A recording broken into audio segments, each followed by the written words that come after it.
As a kid, I always had one aim, is to express myself in everywhere. I still have this goal, and here am I, trying something new.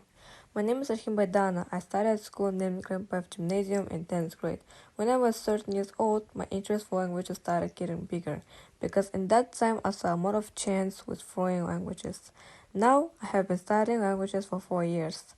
Personally, in my family we're 4 kids, so I have lovely 3 siblings. Next step is my school achievements.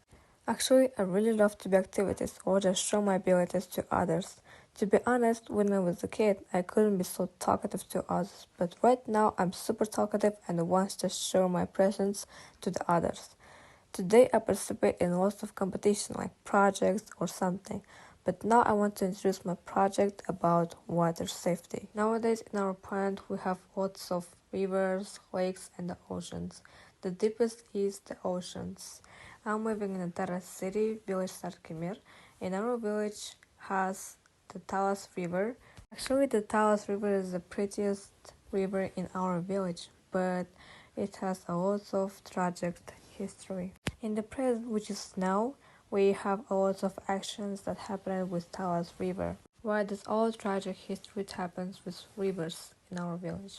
First of all, is we do not have a swimming pools for kids, for adults, whatever. Second is most of people go to the river without their parents.